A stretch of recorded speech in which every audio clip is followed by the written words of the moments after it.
Today we're gonna be making my special salsa, and we used to buy a lot of salsa from the store, but now we make them just because we can make it taste just like what we want it to be. So as you can see, we have some tomatoes, some bell peppers, red, green, and orange ones, cilantros, and of course red onions, and regular yellow onions. Red onions are great just because they're very, very strong and tasty, but also they can be really strong. The yellow onions are for sweetness, and then of course some garlic and some jalapenos. I buy the big ones because I don't really want them to be super hot. I want them to be just mild. Okay, and we have our ingredients: garlic powder, of course. We're gonna use a little bit of paprika, quite a bit of it actually, and some black peppers, ground. Some people use them coarse; those are not so bad. And of course, some salt. These are a little bit more of a rocky salt. They're not fine grain, and some corn syrup. Some people use maple syrup. Perfectly fine, whichever way that you want to do it. But we also use Mirin sauce. Now, this is not something that you see all the time. It's a Japanese ingredient. We use them for our salsa just because of the taste that it provides, and some regular white vinegar. Okay. Now, with that, what we're gonna do is we're gonna go ahead and just kind of chop these things up, dice them up real fine. But not like powdered or anything, but nicely diced up in a large container so that we can at least have them in good bite size when we dip the chips inside it. All right, we're gonna go ahead and start chopping them up. Make sure your blade is sharp, because tomato, you don't want to crush them up or pound on them. You want the blade to slice right through them, so make sure that they're sharpened. Now we're just gonna go ahead and slice this up and set them aside and get them all ready to go. Now, with that said, once I start chopping, I normally take out the back end of it where the stem was, to make sure it's not added onto our mixture.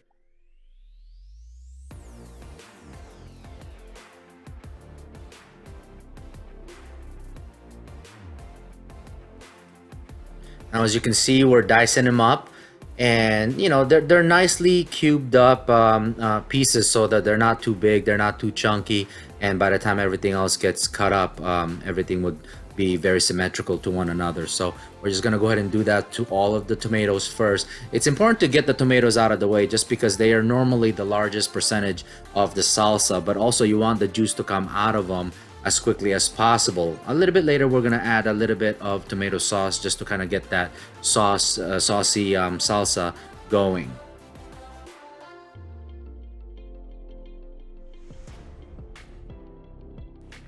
It's the same process that we're gonna do with the bell peppers. I tend to use multicolor ones just because I like a salsa that has a lot of different colors into them. I don't want them to be all just red, as if you just made out of tomato sauce or anything. So anything that I can basically put in there that will bring out the color, I tend to do that. So in this case, bell peppers were on sale that day, so I got the yellow, red, orange ones, and of course the green ones. Now, do you have to use these different ones? Absolutely not. You can use whatever it is that you want. Now, we're just gonna go ahead and take the back side of it.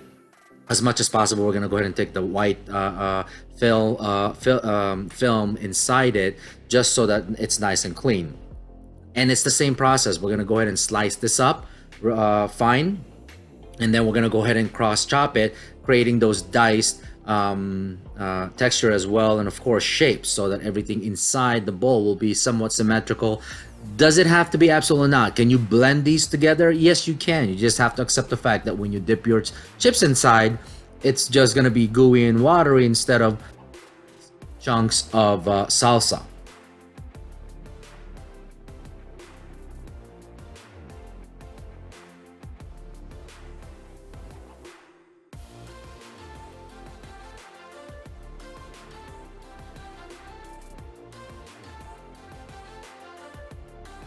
Okay, now that we have everything all diced up in a large bowl, we should have all of the tomatoes in there, some of the red bell peppers, and of course the green peppers, and these orange bell peppers. And of course the jalapenos are in there as well.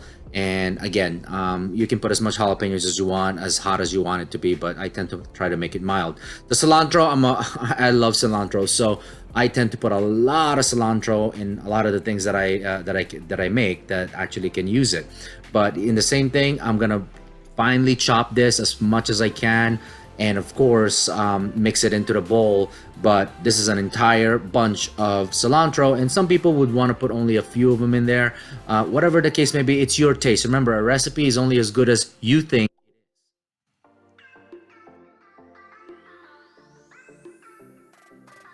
Now on the jalapenos, be very, very careful with this stuff, okay? I slice them in the middle, and I'll find either a spoon, a knife, whatever the case may be, and I'm gonna try my best to remove the seeds. Now, a lot of people won't remove the seeds because they like spicy, spicy, spicy stuff.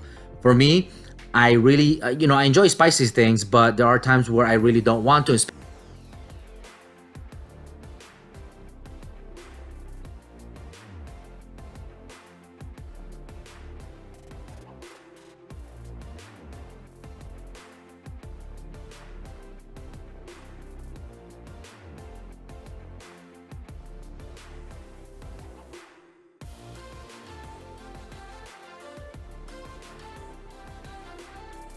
Okay, now moving on to one of the last things that I tend to do, the onions. Why is this? Is because everyone knows when you chop up onions, you tend to cry, okay?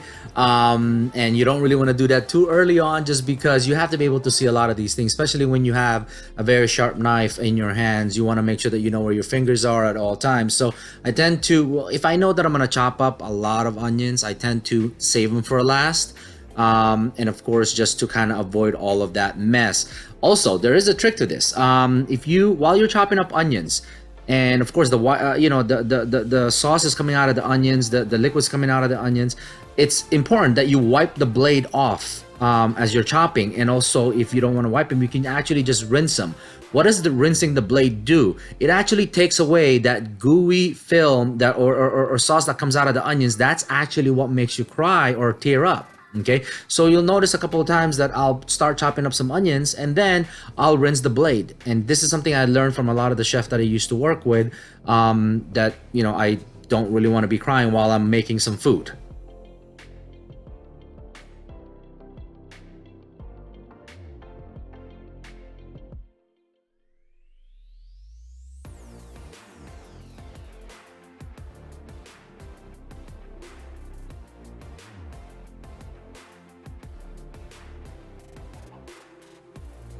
Now that we have everything chopped up, diced up, we're gonna go ahead and season it. We have our bell peppers in here, onions, red and green, yellow bell pepper with the tomatoes underneath it, and of course the cilantro. First, we're gonna add some salt. We're gonna use about 2 tablespoons of salt. This is sea salt, so it's not as salty as some other types of salt out there, but I like using natural sea salt. The next thing that we're gonna go ahead and put is going to be some black pepper. We're gonna put about a tablespoon of black pepper. Now I know it sounds a lot, but this is a big giant ball, as you saw when we chopped it all up. Next, we're gonna go ahead and put paprika. Paprika just basically brings the taste and the flavor out of the salsa, and it also adds to the color as well. So we're gonna go ahead and put about a tablespoon and a half of paprika, and then of course garlic. You can't really go wrong with garlic. You can put as much as you want. In this situation, we're gonna put about a tablespoon of garlic and a little bit more later, just depending on the taste. And then of course my special ingredient, mirin. It's a Japanese flavoring sauce. You don't normally see this in salsa or any other cuisine. Mirin pretty much is a nice addition to bringing the subtlety of the flavors out. And I'm also putting some regular white vinegar to the sauce, basically bringing that vinegar taste up, allowing the sauce and the tomatoes and the other ingredients to ferment and come through the taste. Now this is corn syrup. You can use maple syrup if you want. Some people use sugar, of course, but we use corn syrup, and a little bit later you'll see that I'll add some sugar in it as well. Now, how much of this do you put? I typically put maybe about 1/8 or maybe 4 tablespoons of it. Okay, the sugar just allows it to last a little bit longer. Just remember that sugar salt, and of course vinegar are all preservatives. And with this much salsa, we're gonna want to make sure that this lasts for a while, unless you're serving it at a party and it's all gone after 1 or 2 days. But since we're gonna go ahead and save this, we want to make sure that we try to make it last long. So again, vinegar, salt, soy sauce, sugar, they're all preservatives. So now that we've got all of it done, we're gonna go ahead and try to blend all of the now before we start blending, we're gonna go ahead and try to put some sauce in this. Notice that the sauce from tomatoes probably came out a little bit now, but it's still not enough. We want to add some more, so we're gonna go ahead and add 2 cans of tomato sauce in the mix. Also adding a little bit of sugar in there, just because the corn syrup earlier, it may not have been enough. You normally want to, like I said, add about maybe a quarter cup of it, but there was not enough in there, so I added a little bit of sugar to compensate for the missing sweetness. Now we're gonna go ahead and give this a really good mix. Just mix it for maybe about 3 to 5 minutes. Know that when you're mixing this, what you're doing also is allowing the sauce to come out of, or the juices to come out of the ingredients. And you know, the more juice that comes out, the better it's going to be, just because obviously you don't want it to be all chunky. You want some sauce in there like a normal salsa. So just mix it for a few minutes, anywhere between 3 to 5 minutes, and then you're gonna let it sit for about an hour and a half, so that you can kind of basically wait until it's all complete.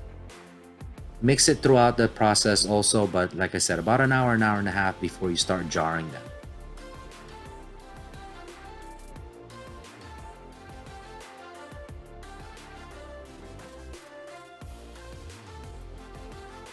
So now what we're gonna do is we're gonna jar them, just because there's no way that we can eat all of this in one sitting. So through time, I've collected a lot of empty salsa containers, or some other containers that you have around the house, or if you actually just bought them, that's fine. So we're gonna go ahead and just fill these up to the rim, so that least amount of air is inside the containers. And air is bad when you're talking about preserving something.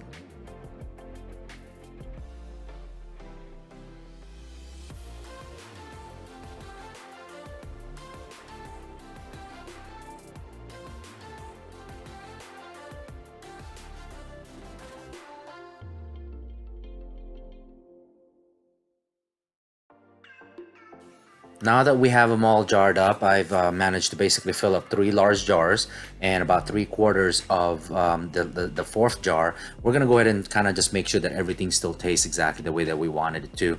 Obviously, I'm pretty sure it does, just because we tasted it before, but you're gonna want to go ahead and have a taste test right afterwards, just to make sure everything is nice and neat. Just remember, try to fill it up to the rim, because having extra air inside these jars is not a good thing if you want to preserve them long. Remember, there's tomatoes in there. Tomatoes spoil fast, and air allows that to go even faster. So remove as much air, and of course, don't double dip. Okay, so enjoy. Hopefully this was useful for you, and then if you have any questions, write in the comments of what you want me to make next, and I will see you next time.